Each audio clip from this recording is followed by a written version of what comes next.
con Patricia Zárate, jefe de estudios de opinión del Instituto de Estudios Peruanos, en este bloque que llega a ustedes gracias justamente al IEP. Patricia, ¿qué tal? ¿Cómo estás? Bienvenida al vuelo, un gusto poder conversar contigo.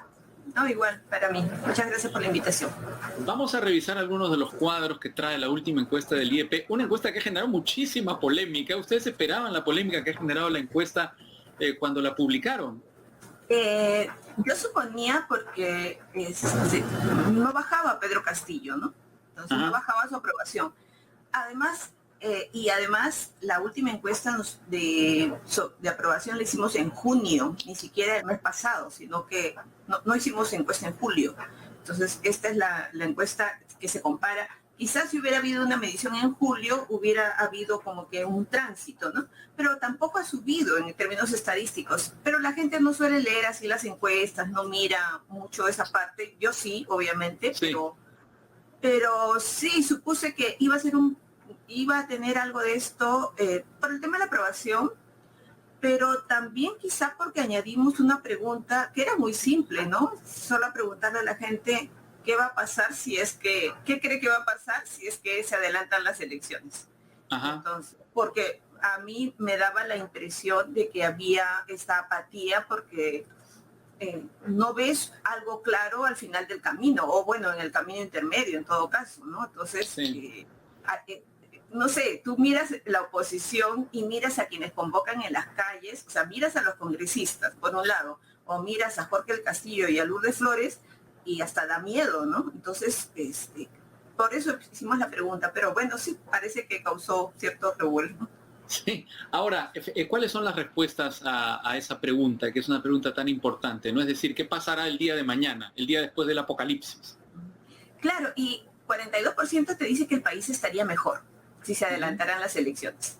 Pero hay un 30% que dice que estaríamos igual y un 17% que estaríamos peor. Entonces, claro, hay gente que dice, no, pero no se puede juntar el igual por el peor. Pero yo creo que voy a cerrar mi correo, perdona. Yo creo que si tú no le dices a la gente o no, alguien no tiene una ilusión, por lo menos, la gente no va a salir a protestar, no va a salir a marchar, o sea, y es más, a veces da la impresión de que si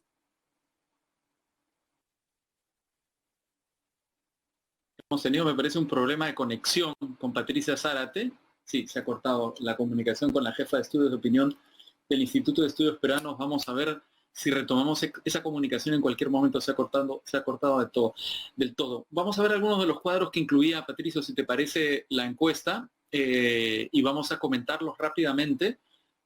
Mientras esperamos que retomar la comunicación con Patricia o la llegada de Marco Garfias, también del Instituto de Estudios Peruanos, con quien hablaremos sobre el aniversario del nacimiento de María Rostorovsky. Vamos a ver, bueno, este cuadro lo estaba comentando justamente Patricia, que revela, además entiendo que ese era el sentido de su participación, que existe poca ilusión frente a lo que ocurriría el día de mañana. Se cortó un momento, Patricia, pero estaba tratando, digamos, de resumir lo que tú planteabas sobre este cuadro, que es una revelación de la poca ilusión que hay por el día de mañana. El 47% dice que sería igual o peor la situación si ocurriera este adelanto de elecciones del que tanto se está hablando. Más que la gente optimista que piensa, que es el 42% que piensa que sería mejor. Claro, o sea, yo creo que con eso no quiero decir que el gobierno no genere optimismo, todo lo contrario, ¿no? También hay una pregunta sobre los sentimientos que te genera el gobierno de Castillo y comparándolo con un año antes.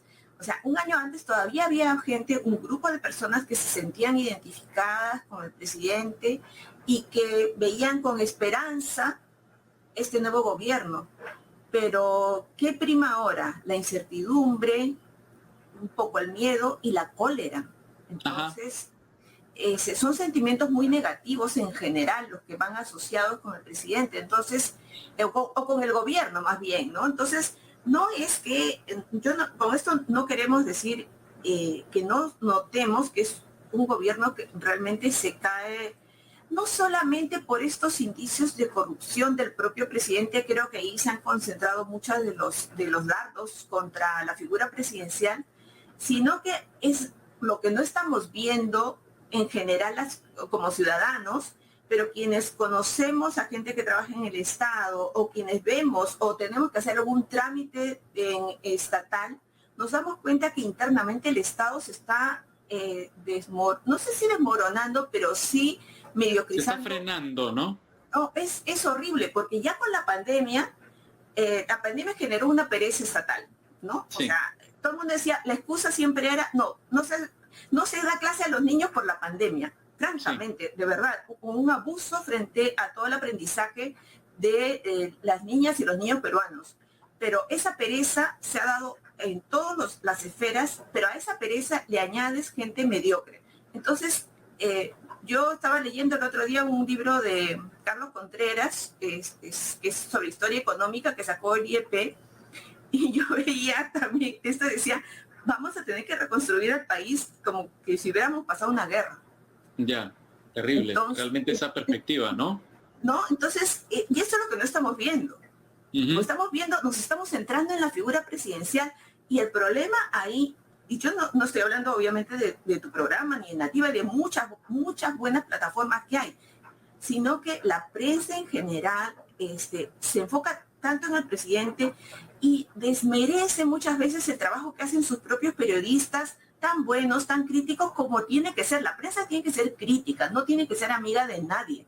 Claro. Pero salen columnas racistas. Pero exactamente, una cosa es ser crítico y otra cosa muy distinta es ser racista, clasista y sobre todo tendencioso y mentiroso, que es una cosa que está abundando, ¿no?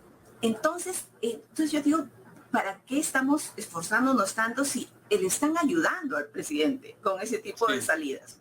Entonces, no sé, es un panorama, yo sí creo que es un poquito, no sé si desolador. Yo no soy tan optimista, ¿no?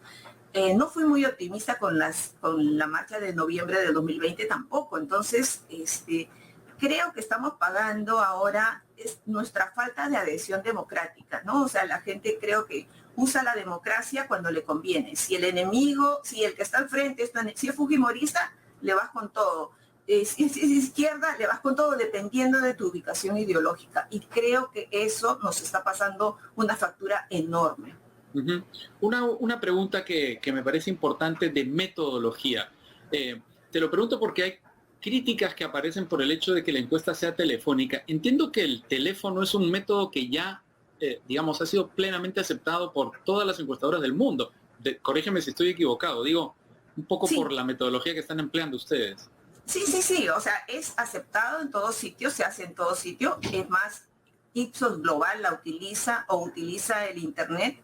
Ahora, nosotros no utilizamos encuestas online porque las encuestas online sesgan mucho hacia personas que están acostumbradas a conectarse a Internet, o sea, gente de mayores niveles socioeconómicos y educativos y más jóvenes, pero el teléfono celular está, según los datos de la ENAO, en más del 90% de los hogares. Entonces, sí es y además te economiza el hecho de... ¿cómo te puedo decir? En una encuesta presidencial, yo no me podría ir a Datén del Marañón o algunas provincias de Huánuco. Claro, lógico. Porque es carísimo. Entonces, gano mucho en dispersión. ¿En qué pierdo?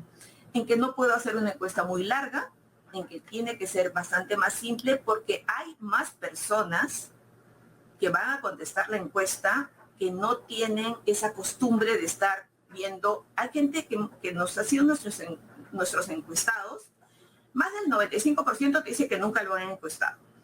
Y además hay gente analfabeta. O sea, nunca te podría leer una tarjeta. Claro. ¿No? O sea, hay analfabetos funcionales y hay analfabetos que nunca han ido al colegio. En fin, tenemos esos casos. Entonces, sí creo que es una herramienta súper interesante. La muestra se divide aleatoriamente y no se centra en ciudades. O sea, la gente, no sé, quizás no conoce muy bien al país, pero en zonas rurales la gente usa celular, no internet quizá. Totalmente. Quizás no tienen internet, pero como decía un encuestado, ese de teclitas, el de teclitas lo tiene. Sí, no, la penetración del teléfono celular es absolutamente brutal en el Perú, en todo el mundo ya, digamos. En todo el mundo, y la pandemia lo acentuó. Hicimos un estudio en el Brain y mucha gente se había comprado celular justamente por la pandemia. Entonces, creo que es la aleatoriedad, que es lo que la aleatoriedad y la dispersión creo que es lo que uno busca en una encuesta, lo tenemos. Y por eso también trabajamos con LAPOP, que es, LAPOP es un laboratorio muy destacado, conocido académicamente, que realiza el Barómetro de las Américas, entre otros estudios de hace muchos años, y con ellos trabajamos en encuestas telefónicas. Hemos comenzado justamente, hemos hecho este giro, que no lo habíamos hecho hasta ahora. Ahora, a mí me gusta también hacer encuestas presenciales, son más largas, puedo hacer más cosas, puedo demorarme un poco más, pero también es difícil, ¿no? Es difícil a veces incluso que la gente te conteste. De acuerdo. Muy bien, Patricia Zárate, jefa de estudios de opinión del Instituto de Estudios Peruanos. Ha sido un gusto poder conversar contigo. Reitero, para mi programa es un honor contar con la presencia del Instituto de Estudios Peruanos. Vamos a seguir hablando justamente de una de las figuras emblemáticas del instituto, como es María Rosorovsky, ahora con Marcos Garfias. Un gusto y un gran saludo, Patricia. Un gusto, gracias.